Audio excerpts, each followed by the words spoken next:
everybody, and thank you for joining me for another episode of Richard Listens, Quarantine Edition. Got an exciting new guest today, and I'm rocking my Linsanity shirt in honor of Jeremy Lin and a little bit of hope he brought to the New York Knicks a few years ago. Gosh, when you're in a slump or in a struggling moment or time, even like this, a little bit of hope is sometimes all it takes. So before we bring our guest in, and please, if you haven't already, check out my Instagram at RichardListens and check out patreon.com/RichardListens for advanced content and to become a supporter of the show. The show does not happen without my listeners and all of you coming together and making this happen so we can go out, bring to you stories of meaning, of purpose, and anything you give, $1, $3, it's not too little. It makes the world go round and enables me to bring my passion to you.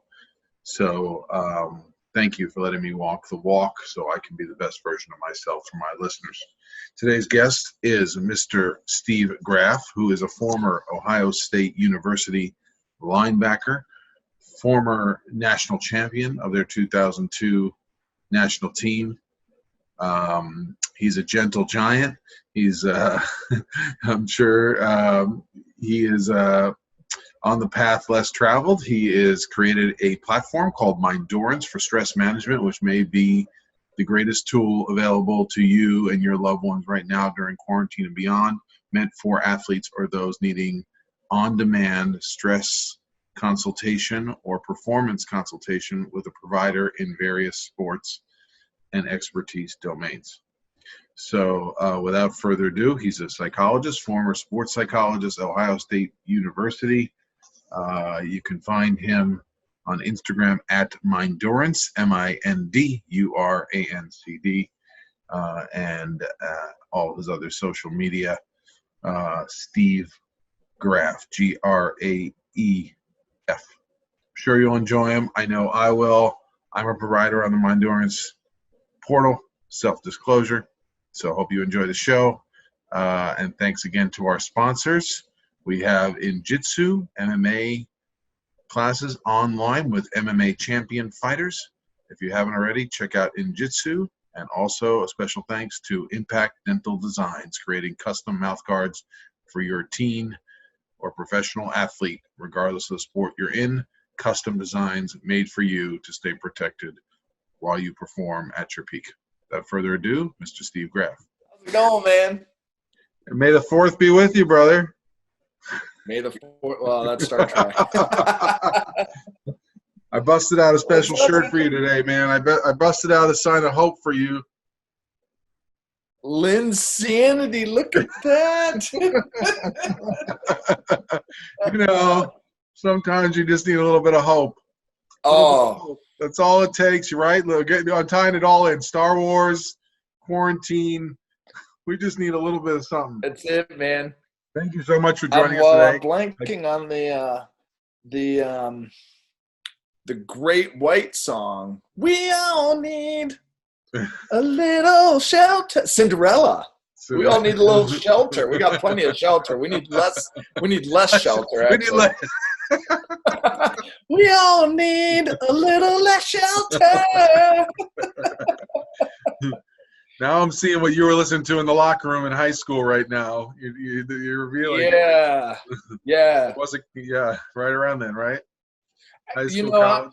Honestly, I'm probably a little young for that being really in the heyday. And in high school, we were kind of weird. We were listening to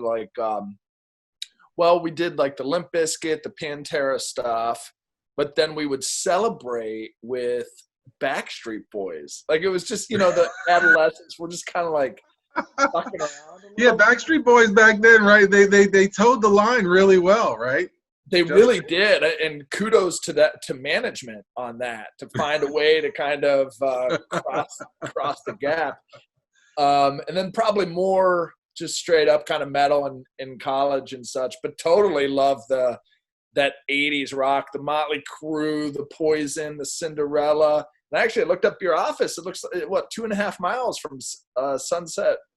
Sunset, that's right. Everything's close in LA. Now with no traffic, you get this, like, the first week or two of the quarantine, you're like, I can get anywhere in 10 minutes. Like, I've been back and forth to the UCLA campus in 12 minutes. Then you're like, oh, but this means everyone's at home and not working, and where are the students? And oh, look at all those doctors. And so you go through this whole, but you realize how close everything is.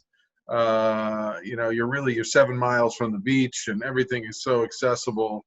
So you're really close to like the heart of rock and roll and a lot of amazing things. I know that's probably why I haven't left LA for, I can't believe I say it now, 20 years. This was not meant to be a destination, coming from the East Coast. But my cousin, who was a basketball player I shared that with, owned a nightclub where they shot a couple movies, which you might remember, called Reality Bites and Ed TV. And so, what's better than when you're coming from like a classroom master's in psychology, and all of a sudden you're around musicians, fire breathers, actors. I was like, this seems like a nice diversion. So literally, I had to have my computer mailed out behind me and get locked into my cousin's apartment just to finish my master's thesis. So every time someone is procrastinating, I'm like, I feel you. I tried to run away from the thesis. I totally get what you're saying. Oh, yeah, dude. And computers used to be heavy, right? I mean, my parents sent me like a huge crate with like, you probably could have been cheaper to buy one. Oh, and were you doing like the data collection on like the punch cards? The 3.5 mega floppy disks and stuff. Yep. Yeah, Commodore 64, baby. That's right. My kids look at me like, what is this?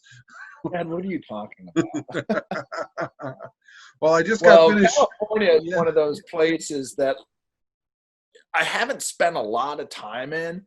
But because I'm RV dwelling, it's a place that I think I'd like to go and just settle into for a couple months, 6 months, and just see if it's as kind of the vibe stays, or if it's fun for a little bit and then I'm kind of ready to go. But anytime I hear somebody say, talk about California and LA, like it brings like a little of a reverberation through me. Yeah, and this is a good topic, and I want to tie into your personal journey. But I'm reading now, I don't know if you've read Jack Kerouac and On the Road, his book. No.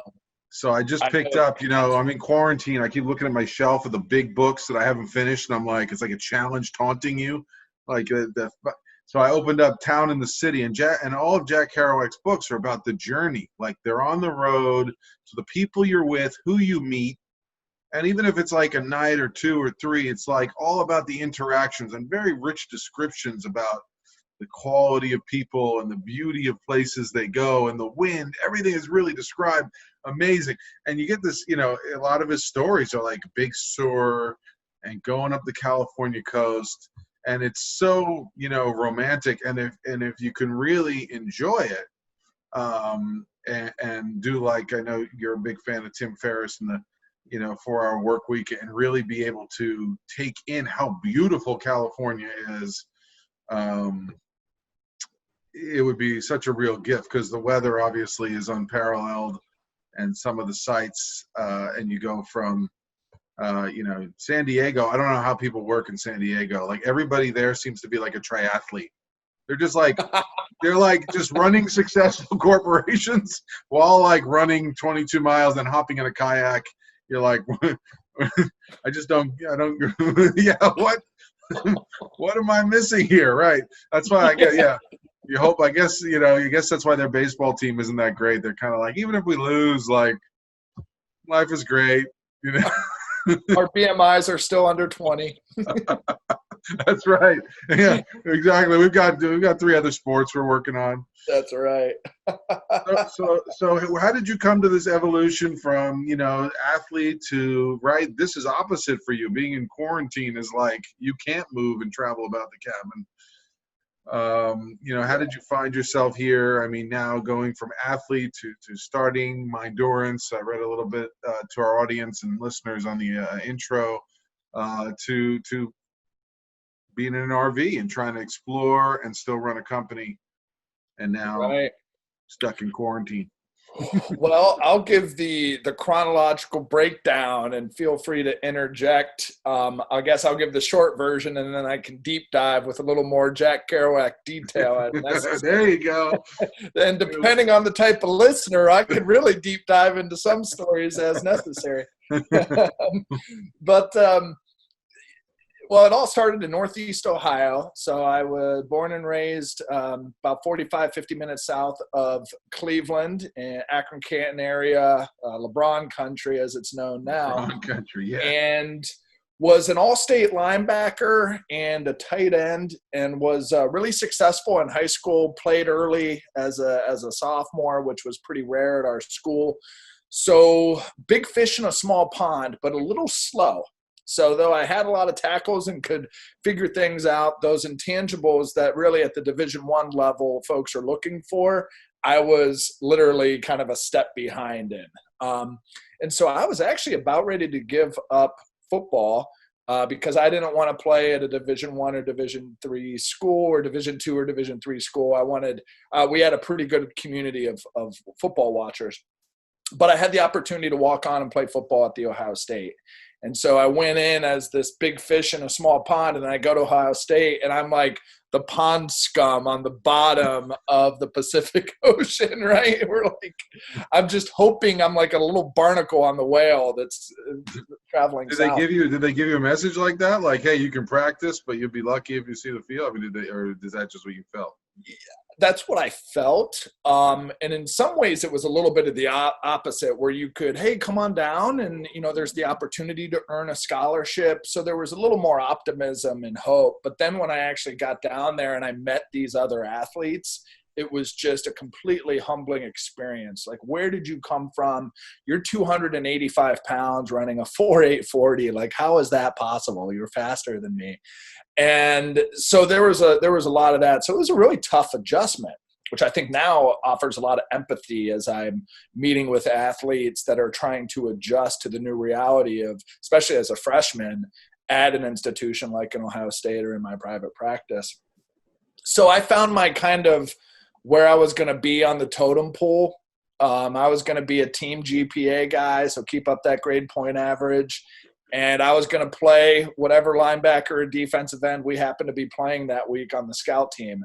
And that was my role for 4 years. I was fortunate to be right place, right time to win a national championship in 2002. Great triple overtime game against the Miami Hurricanes out in Tempe, Arizona. And so really had an awesome experience. Finished up with my degree in psychology and knew I wanted to go on, and got my master's and PhD in counseling psychology from the University of Akron. Bounced around a little bit and did anything legally to earn a 1099.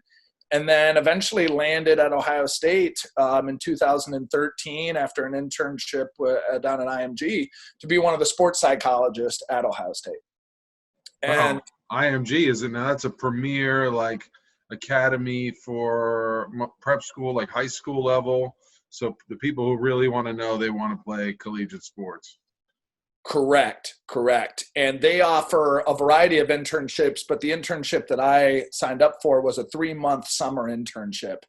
And the reason being is I was getting, in the world of sports psychology, there's a lot of emphasis on making sure that you know what you're doing as a sports psychologist, because there's a lot of tendency for psychologists that read Sports Illustrated to call themselves a sports psychologist. And so I was very aware of that, and I didn't want to be one of those that felt like they weren't allowed to call themselves a sports psychologist. And so though my internship at Ball State specialized in that, and I took curriculum under the guidance of Alan Kornspan at Akron, I knew I had it, but I just wanted that little extra cutting of my teeth to make sure that I felt good about it. So I went down to IMG and got some great additional mentorship from folks down there. And by the end of it, I felt like I was pretty ready to go. And apparently I was, because I landed the dream job at the time at Ohio State, back at the alma mater, working with the student athletes there as a previous student athlete at Ohio State. Wow, what was that like for you? Like just going on that interview and then them saying we're excited about this. Oh, Rich, I I prepared the hell out of the thing. So I made this like little booklet with the people that I was interviewing, their pictures, what I wanted to talk to them about. I had even cut my hair, so I was clean shaven, looking good, chiseled cheeks. I saw some pictures online. I was like, wow. Who did this guy use? Nice. Hey, I think I'm working on the quarantine 25 right now, so I think that's the 25 pounds and probably 25 millimeters of extra beard too. So if you're out there watching, I apologize. Check back in here in a few months. I'll be looking like Mario Lopez. It's like everybody's got like, the beard. I'm having conversation with people in warehouses. I mean, if you look too clean cut, I'm dubious right now. Yeah, that's right. That's right. Ohio State started off as a dream job, great opportunity. It made sense. It felt awesome being back there. There were still some of my previous football coaches that were still on staff. So they'd, throw some jokes out there every once in a while, like, hey, Graef, what's up? Like, oh, that's right, I have to call you Dr. Graef now. Which is to be a little bit expected, a little bit of that jostling back. Well, I was going to ask, like, did the university go through a shift? I know Division I sports, and now a lot of programs have, a sports psychologist or a clinical team or an entire performance team. Was there an evolution between the time you left and the time they hired, both in terms of bringing on sports psychologists and internally what you felt? I mean, naturally, coaches are sometimes, like you said, there's a little bit of a don't step on my toes or, step in only when asked.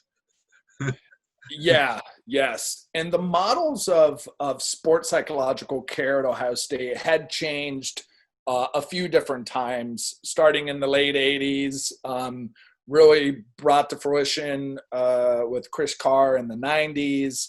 And then there was Jen Carter and Leif Smith in the 2000s when I was there, and then and beyond. And there made some shifts from when they were housed in kind of the counseling center versus the athletics department. And when I came on, it was in sports medicine. And so OSU Wexner Medical Center sports medicine facility really wanted a robust psychology department that not only could absorb working with the OSU student athletes, but also had a presence in the larger Columbus community as well. So in addition to my work with OSU student athletes, I would also see community clients that were either sports psychological in nature or just happened to be struggling with anxiety and depression and needed the assessment, diagnosis, and treatment of those things.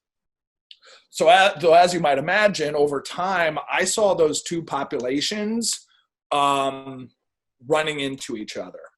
And I'm not a guy that can see 30, 35 clients a week. I'm not really built that way. So I knew that wasn't going to be sustaining for me. And at the same time, I was reading Tim Ferriss's 4-Hour Work Week. I had taken my first international trip to Thailand and Vietnam with a couple of high school buddies. So you could imagine there's this whole coming of age and this new chapter that was showing itself in front of me during this time where I was at my dream job. I thought it was my dream job, but damn it, there's this whole other life that's out there that could be grabbed onto. So how can I make that connection between the two? And that is when Mindurance came to more of a fruition. How did it start, right? Because, I mean, a lot of people have an idea, and that fight, right? If you never come to that way to keep your dream present, for a lot of people, it's like it eats away at them over years of staying with their quote unquote dream job. So how did the idea behind Mindurance come to you? And what were the initial seeds that started it? Because it's formally founded in 2016, is that right? Formally founded in 2015. And what's interesting is after my pre-doctoral internship in 2009, I came back and I was sitting on my ass in my parents' house, and Mindurance came to me at that time. So I actually made some flyers, had a really simple WordPress website. And I actually met with a friend of my mother's who was a runner. And I remember we met at the library, the North Canton Library, and used one of the private rooms. And we had a session. She paid me $50 and we had a session. I think I talked to her about building confidence, and I had all my worksheets and everything. And it was before I got my PhD. So I was calling myself a sports psychology consultant. She was my only client. And then soon thereafter, I got a job at a teaching psychology at a small nursing college, Altman College of Nursing. So then I was actually getting more of an income, and I let the Mindurance thing slip. But I had a weekly newsletter, like I was ready to go. And then I actually got gainfully employed, and it kind of fell by the wayside. So there was that little seed that was sitting in that fertile ground, just waiting for the next opportunity to be watered and sprouted. And I don't know who I was reading last week, I don't know if it's Kathy Heller, who's got the Don't Keep Your Day Job podcast, who's going to be a guest in June on my show. But, talking about do you pursue your side hustle and give up your day job? This whole debate, I know it's been that way with the Richard Listens podcast too, but it's no, sometimes you have to do your day job and pursue your side hustle. And maybe sometimes, right, it has to take a little bit of a back burner until life is stabilized to the place where you can give it more of an investment. Yeah, you're absolutely right. And there is that balance there, because on the one hand, you can't just quit something and go completely balls to the wall, because it's not like the client fairy magically throws clients on your pillow while you're sleeping, right? So there's no doubt time of development, and that development time can certainly vary, especially if it happens to be during a global pandemic, of which the world hasn't seen in a long time. Though at the same time, the more that you have your day job, you're not going to hustle it either. And so that's what I ended up running into at Ohio State, is as long as I have the umbilical cord attached to Brutus, I'm not going to fully hustle Mindurance. And so at some point I have to shit or get off the pot. And I ended up working my way down to part-time, and they were really nice. They let me waive my non-compete. And so I was able to start Mindurance and maintain working with student athletes at Ohio State. And then it got to a point where I was just seeing the student athletes online. But it was finally that kind of decision-making process of, here's the deal. Steve, you're going to be 50 years old, still at Ohio State, and never fully developing and nurturing your baby. Would you rather try to give Mindurance a good run, or do you want to try to maintain both?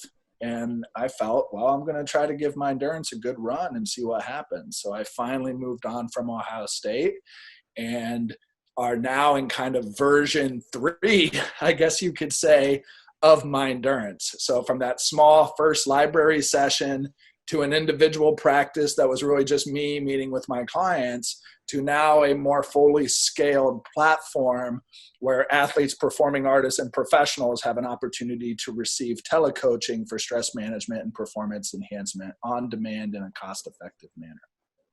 Yeah, that's beautiful. And in the introduction, I was saying that maybe now more than ever, Mindurance is appropriate for everybody who's in quarantine, because a lot of people are going through, anxiety based on, not being able to move, not being able to perform your sport. I listened to your piece off one of the local news networks you were on recently about grief, symptoms of grief that people are going through. So maybe we can talk about that a little bit, because it's like some form of it's loss in a whole different way. I know there's a lot of opportunities we're trying to speak to, but I also want to give people a chance to it's okay to be feeling this kind of loss and anxiety, and Mindurance might be the exact place where you can reach out on demand, not have to go through a list of providers, and get kind of on demand someone to speak to, whether it be on the field or off. Yeah. So what's interesting about athletes is usually we're all very goal oriented. and we're very much focused on what's in front of us at this very moment. So I can imagine for a lot of these athletes and performing artists who have had concert tours canceled, seasons canceled, senior years just have vanished. That's a tough pill to swallow. But then you also recognize that, well, everyone's going through this, which kind of settles the intensity of it. And the season isn't like right around the corner. So I think it offers some interesting aspects of just how distraught people are. And in addition to that, there's all sorts of messages that are out there that are almost saying, like, if you're an athlete, you must be losing it right now. And so some athletes might be like, well, no, I'm not losing it. I mean, it sucks. And I'm playing video games most of the day and I'm not training as hard as I did. But once I figure out when the season gets scheduled again, then I'll start sharpening the axe. And the hope with Mindurance is that certainly at this time, you don't have to wait to sharpen the axe, right? It doesn't have to be this like super serious, like, well, Steve and Richard, I'm not as like really distraught as what the newspaper articles are saying. I'm like, well, that's actually fine. You can still, I don't have to be completely out of shape to work out. I can work out to maintain fitness, physical fitness, and you can use Mindurance to maintain mental fitness. All right. So that's really the approach that we're trying to take is, yeah, there's some stress associated with these seasons being canceled and the delays that are occurring. And you can talk to us about that. And there's a variety of performers that you can talk to about that. And if you don't have practices right now, you have a ton of time to work on your self-talk, how you envision yourself being successful, working on your confidence, thinking through obstacles and potential things that might cause you anxiety during a performance, working on those things now. So then when you return to season time and those scheduled get put in place, now you feel ready to go instead of scrambling. Yeah, I was watching The Last Dance with a little aside here with and I was thinking in my backyard, I'd always be practicing, and you're like, you wouldn't be like, well, this is Richard Olberger going up for the jumper. You'd be like, you'd be imitating Scottie Pippen's move, and you're trying to execute it. So isn't there part of practice where you're like, fourth quarter, down by 2, 13, like you practice scenarios that you might be in where there's pressure involved in whatever sport you're in, and running through things like that might help your, acuity stay present. What other kind of drills have you find, besides like imitating temperature conditions or playing in certain situations that might mimic game day that can help athletes, during this transition? Yeah, so imagery can take on a lot of different forms. I think when we have a tendency to visualize, or when we think about imagery, is we tend to want to think about the things that are going to go well for us, right? And visualize success. So that's certainly a type of imagery that is very helpful, because if you can see yourself being successful, kind of primes the brain to start thinking, well, maybe it is possible, versus going in completely blind. So if I go up and I visualize, hey, if I go up and talk to that girl at Starbucks and there's a chance she might talk to me back, that's going to give me a little more confidence and bravado. Now my heart might still be racing or whatever, right? That's still part of the process, but it's certainly better having that reel go through your head and watching that movie go through your head than the alternative of what could happen, which is like scalding hot coffee in your face. So visualizing success. But then there's also the opportunity to visualize what could potentially go wrong and how am I going to mitigate that, and how am I going to adapt and overcome what could possibly go wrong. So those are really two easy ways to grasp imagery.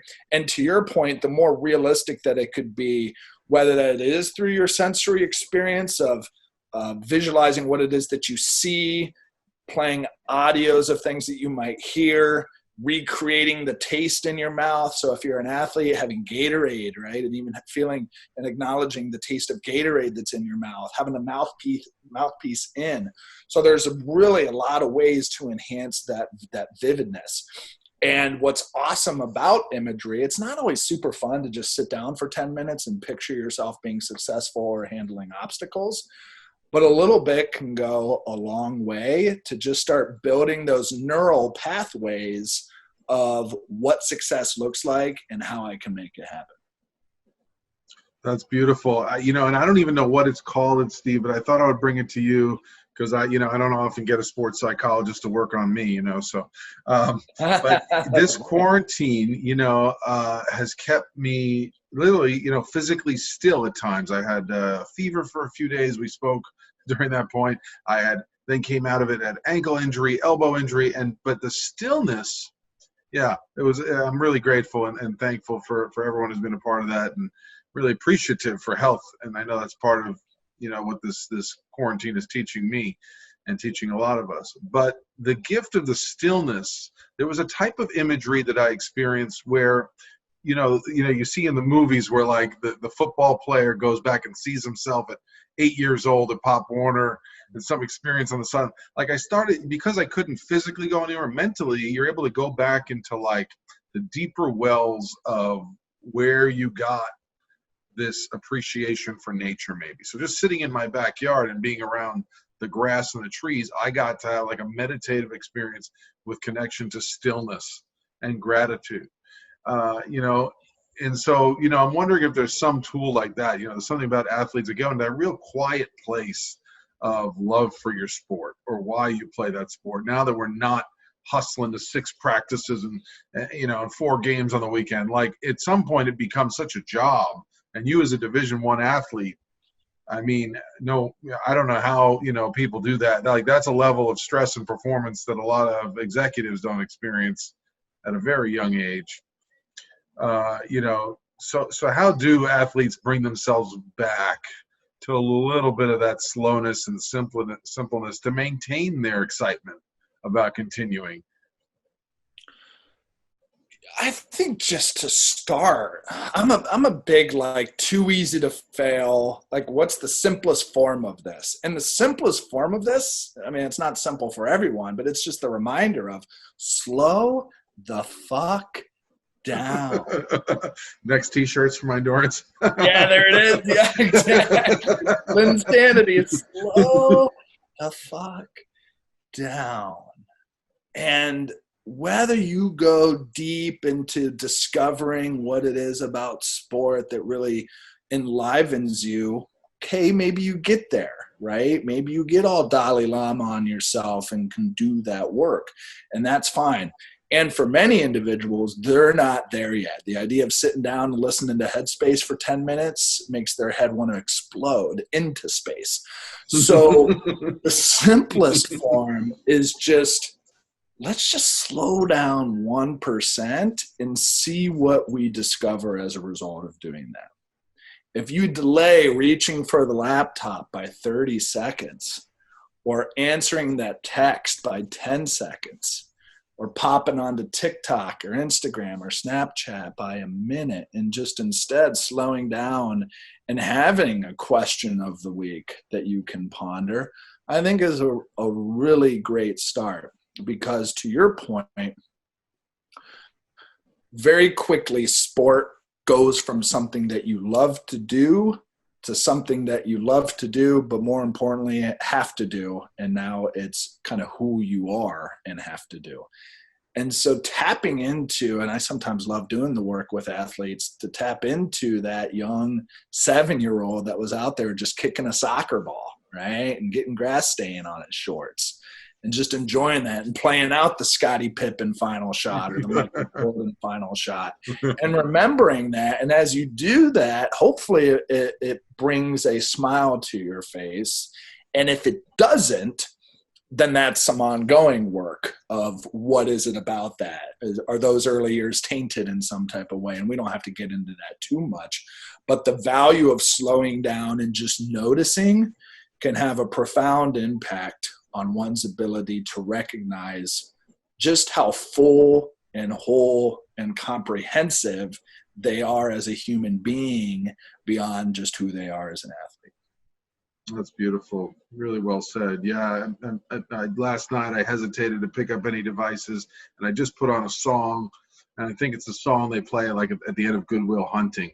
And it just for 30 minutes took me to like a place of just complete peace and like connection with that movie, and it's what I needed. You know, it did not involve distraction or moving away from that place. And so, you know, there's something to like going to those places of just feeling what you need to feel, being with where you're at, and allowing yourself to have that. And I think as athletes, sometimes we're right, next practice, always got to keep moving, which is really healthy, and that you don't get stuck in any mood too long, and you always have really positive habits and work ethic. But it can sometimes move you past some things that you need to go through or feel. You got to have a reset, even if that reset is a 3-minute and 10-second song. And that's another problem with athletes, and another problem with society is when we talk about meditation or mindfulness, we think that means that you have to go to this entire weekend silent retreat, or you have to sit down and do a 20-minute visualization and sit on a cushion cross-legged and do that whole thing. And meditation could mean just pausing at a traffic light and taking 3 deep breaths. Stopping and literally smelling a rose for 3 seconds. That's meditation. Listening to that Good Will Hunting song for 3 minutes that's meditative. And that is 100% more meditative than 0% meditation. Right. I like how you're talking in the percentage points. I just finished James Clear and Atomic Habits. And if any of you haven't read it, you know, really excellent read. I think he's Atomic Habits /athletes, Atomic Habits /relationships. And, you know, we're all like sitting here and people are listening like, yeah, I know it's a quarantine. I should start running. I should start cooking. Right. They can add into this like shoulds. But, it's, you know, getting this focus on to just try and improve whatever it is you want to improve by 1%. You know, can I be a little bit more patient? Can I be a little bit more vulnerable with my family today about what I'm going through in the quarantine by 1%? By 1%, can I get off the, you know, I'm the captain of the ship and I can just be, you know, on the Jolly Roger with everyone else? You know, can I be creative, you know, more 1%? So I think those little scale, then it creates really easy measurables, and you can accomplish them and gain some confidence in any direction, even if it's 1 minute of meditation, right, or 30 seconds. Dude, no doubt. And regardless, you're checking the box. And I'd have to go into the research on this, and maybe it doesn't work for all personality types, but whether I run 26.2 miles or pick up mail from the post office, my brain still feels like it accomplished some shit.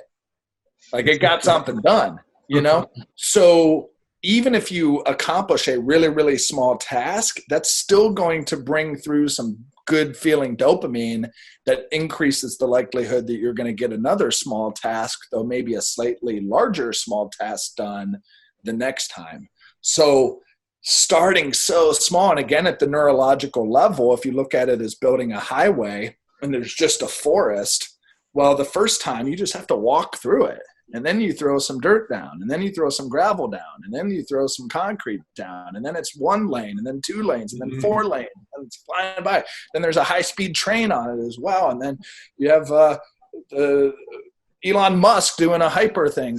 So, but it all starts with that real small thing, and to the brain, it's just building neural pathways. So whether you exercise for 30 minutes or 30 seconds, to the brain, it's still one walk through the forest. So if we tie it, you know, into Mindurance, and I have some more questions to ask you about Last Dance. Now that I know you remember, you're from Cleveland, from outside, from a Cleveland fan. But the pump in the air. Oh man, the worst feeling. I know. I was like, I was rooting for Craig Elo so badly in that moment. You know, it's funny how, because Ron Harper had that little thing, and I want to hear your question, of course. Yeah. Ron Harper had that little thing that he said if he was guarding Jordan, that shot wouldn't have happened. And you wonder, if Ron Harper was covering Michael Jordan, if some of the history of Cleveland sports would have been forever changed as we know it. It's so simple, right? 1%. And then it changed his career too, because then he went and joined all the champions after that, right? Yeah. Uh-huh. He wound up joining Kobe and winning with Kobe and Shaq, right? That must be crazy to have his perspective. Playing with both, all the people who played with both. But it also must make it even more redeeming when LeBron did eventually bring the championship to Cleveland. Oh man, yeah, for sure. And that's a guy that just obviously we appreciate a lot. In Northeast Ohio seemingly is doing it right. And was at the watch party when they won out in SF or Oakland, I guess, and then stood for 12 hours like this in the 90-degree heat to wait for the parade. So it was it was definitely a special time, man. It was a great time for the city. Mm-hmm. But going back to your metaphor about, building the highway, are you seeing that Mindurance people can go on, they can read the blogs, they can, take little bits to improve their understanding or their awareness, or they can go on and do 2 minutes and just practice with yourself or myself or any provider, breathing and slowing down before they go practice or before a game. Yeah, it's really a pick your own adventure, and you can kind of stepwise your way into it. So as an athlete, if you're somebody that maybe just wants to read an article or two, or you want to watch maybe a YouTube video about a particular sports psychology topic, or you want to listen to a podcast episode about a particular sports psychology topic, that is all there underneath the Mindurance Learn pillar. And that's all free content that people can check out and just kind of sharpen their mental axe without having to deep dive too much into it. But naturally, I can read about fitness, but the magic happens when I hire a personal trainer, or I really kind of have something that holds me accountable.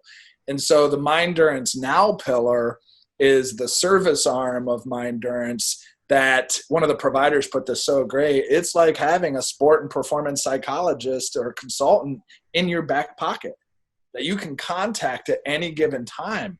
And when someone's available, you go and check them out, read over their profile, they're available, you call their number, and you can pay per minute for coaching services. So we have the tendency to think that help seeking, particularly in this kind of mental training, coaching type of thing, that automatically means our schedule is going to be filled up for 2 hours, half an hour driving in, 50 minutes to an hour of the session, half an hour driving back. And we really wanted to trim the fat a ton of recognizing no more commute, no more super heavy intake paperwork that may or may not be even used.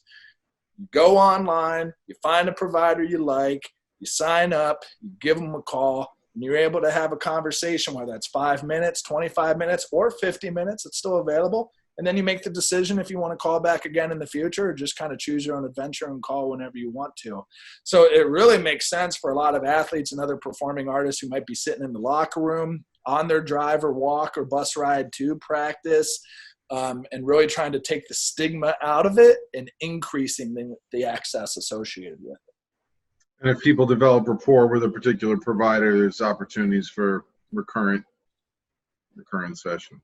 Absolutely. And if you want a different perspective, there's different providers for that too. So again, I'm a sports psychologist. I've been an athlete, and I've created a platform with providers and for athletes. And so I hope I have a pretty good finger on the pulse of what these type of people need. And I think that they would agree. It's amazing. How many providers are you up to now? And has the quarantine changed your 2020 direction at all? Yeah, so we have 20 providers that are located across the country and internationally as well. So we now officially have an international presence. Launched 7 weeks ago, so it's might have to put that RV on a barge or something. That's right. That's true. Absolutely. Take this show on the road. That's our next podcast. Absolutely. I have to get the antenna out. So yeah, we have 20 providers. Been launched 7 weeks. And obviously things are slow to start in full transparency. And I think it's for the reasons that we talked about before, of athletes are still trying to figure out how exactly they're feeling about it. And, with no immediate season, do they really want to work on kind of sharpening the axe? And so my major goal, and I think as the rest of the providers would agree, is just establishing awareness right now that there's this platform called Mindurance, and when you're ready, we're going to be there for you. And it's as simple as that. We're not going for the hard sell and being all over in front of your face and offering a new webinar every single day. It's when you're ready for us, we got great kick-ass providers that are ready to chat with you. And whether you're experiencing some demands of the quarantine, some demands of returning back to physical activity, demands of returning back to full-on training in the season, and that's a little stressful for you, we got you covered. Or if you're feeling all right, but you just want to sharpen the mental axe because you know other people have been lazy and not working on it, and you want to come in more mentally strong than you did in your previous season, we got you covered. And if you have a combination of both or just want to figure some shit out as far as stress management and performance enhancement and your particular performance demands, we got you covered. And so yeah, I like you said that, because like when you I know we keep tying it into Last Dance here, but right, when you look at like the greatest players, always looking for the advantage, always looking at, how to defeat their opponent, whether it be, you're right, the mental edge the Pistons had over the Bulls. But in this case, if everybody's been out and everyone's been affected, then at some level, the player, not only that one who is maintaining their fitness and their nutrition or their recovery. I mean, what an opportunity to recover. It's like your full-time job right now. You've never done it before. But those who begin to use and learn about mental skills and engage with someone who helps them look at the aspects of their game where maybe they were not skilled or they were challenged, or they identify areas where they were having some failures and situations and they want to target that, you are going to have a leg up on your opponent. You really are. You really are. I mean, does it guarantee a championship? No. But the metaphor that I like to use is the birthday party. If I'm going to have a birthday party, I want to make sure that I have good food, good drink, good music, invite cool people, have it at a cool setting. Now, and that's all going to increase the likelihood of a good birthday party. But that couple, and we all know that couple, still come and still get in an argument and sour the birthday party. That's possible.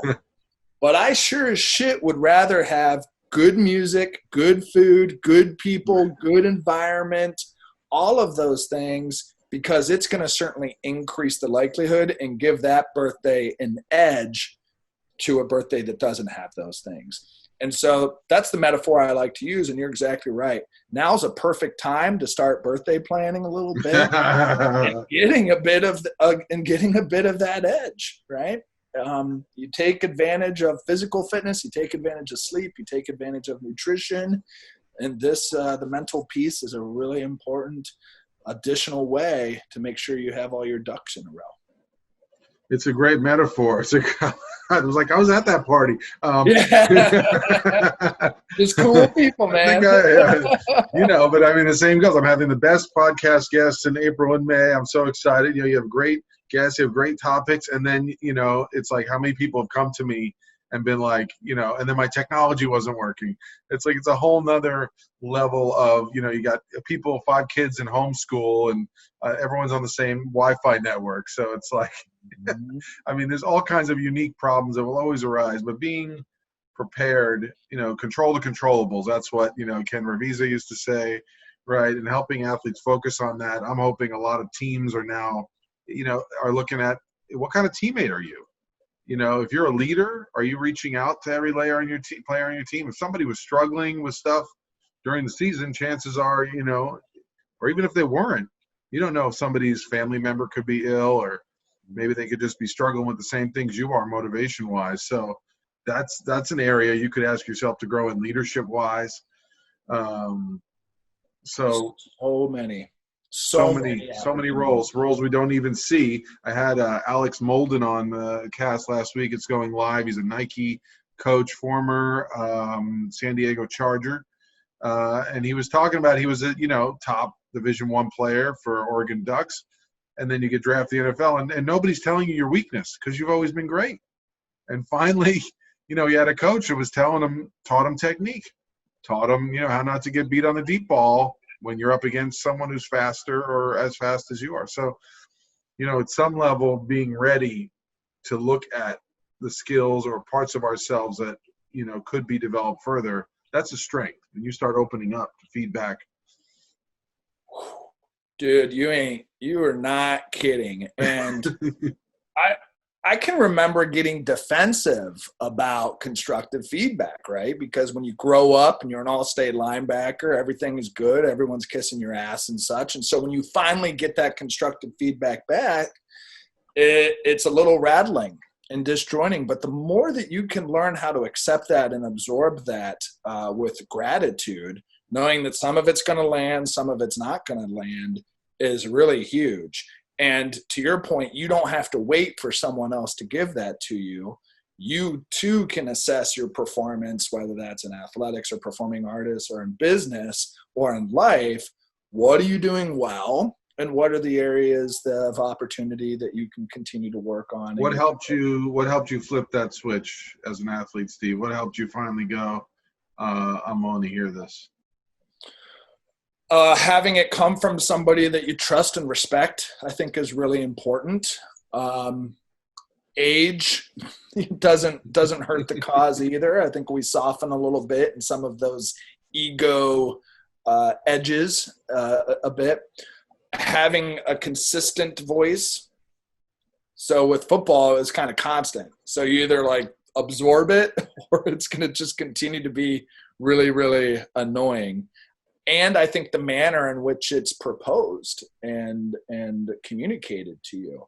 And so some folks do not give feedback great. And just because we're saying feedback doesn't mean negative feedback either. So, hey, Richard, that was a great podcast. Right. Or, okay, well, what does that mean? It feels good to get that feedback, but what was great about the podcast? Right. How good are you at the sandwich approach and describing what was great about it and what was different? In fact, I have one or two really close friends, and the best gift they're giving to me, and when people ask me about this show and what's kept me going, has been like, my friend would start with a friend of mine, and afterwards we'd go sit and we'd have pancakes and Denny's, and he'd say, yeah, it's similar to your 1% comment. Hey, tonight you talk for 5 minutes. How come so little? Like, we had co-hosts and stuff, but, or tonight, you talked a lot, but you sounded a little bit textbook. But then when we have pancakes, you're relaxed. And I love having this conversation, right? So that kind of feedback was beautiful because it was positive, it was caring, and it invited curiosity in myself of like, wow, I'm putting so much pressure.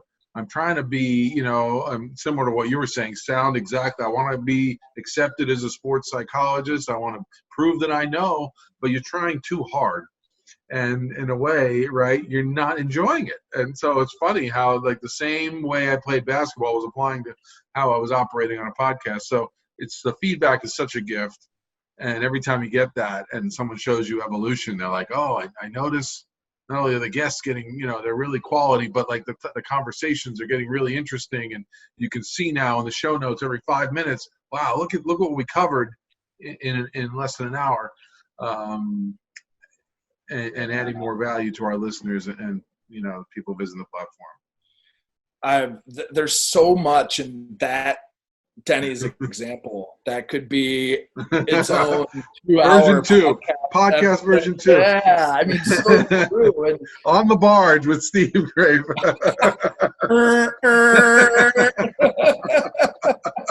You can take Mindurance anywhere. Yeah. Absolutely. Right. On demand, anywhere, how you want, where you want, when you want, with who you want. That's the Mindurance way right there, brother. So, thank you so much for making time and joining me during your hibernation, beard growing phase here in the quarantine. Steve, tell people, please, how they can reach you before I sign off, and give a word to my sponsors and how they can find Mindurance should they want to see if it's benefit for them. Yeah, absolutely. I appreciate the opportunity, Richard. This was super fun. And anytime, have me back. The website, www.mindurance.com. So it's mind and endurance as a hybrid. So MINDURANCE. URANCE. I'm sure it'll be in the show notes as well. And then I have a Twitter account, Instagram account at Mindurance. Again, MINDURANCE. On LinkedIn, got a Facebook as well. So plenty of ways to track me down. We're putting out content every single day, article of the day, a related YouTube video from YouTube, podcast episode as well. So just keep the good fight going, right? That 1% really resonates. We keep thinking that we got to go from 0 to 100 all the time. And if this quarantine has taught us anything, that there's huge magnitude in small things. So if we all can appreciate those little things a little bit more. Staying connected, the value, I know we're summing up, but the value of like people really want to be seen. And so, you look at the neighbors who I used to see all the time and you don't even say hello to them. And now that we're both with the masks up. So that effort of like, you see the eyes, you look up and just waving, the gesture of I see you. And so, the one-on-one connection of being seen. And if you can't be seen, if you are isolated or if your home environment is really tough and people are triggering you, and that happens in families or in teams, being able to reach out to a trusted provider on Mindurance where people are skilled and knowledgeable in both sports and clinical psychology, I can, certainly attest to the quality of the team being built there. And I hope people will continue to use it as a resource for the time to come. Both our sakes. Well, I appreciate that, Richard, and well said. And I see you, and so thankful for seeing me today as well. Thank you, brother. Thank you so much, ladies and gentlemen. Steve Graef. We'll sign off, and we'll be talking to you soon, Steve. Hey, look forward to it. Take care, my friend. All right. Take care. Thanks to Steve Graef for joining us and his Mindurance portal. Thank you all for tuning in on behalf of Richard Listens. If you haven't, please, once again, visit patreon.com/RichardListens. And looking forward to bringing you more impressive guests and shows this week. Thank you so much. And please, if you haven't already, check out our sponsors, Injitsu online MMA training and interviews with some of champions and some of MMA UFC's finest. And Impact Dental Designs, mouth guards for your next peak performance, custom made to protect you and provide the style you need to serve. I'm Richard Listens, and I'm out.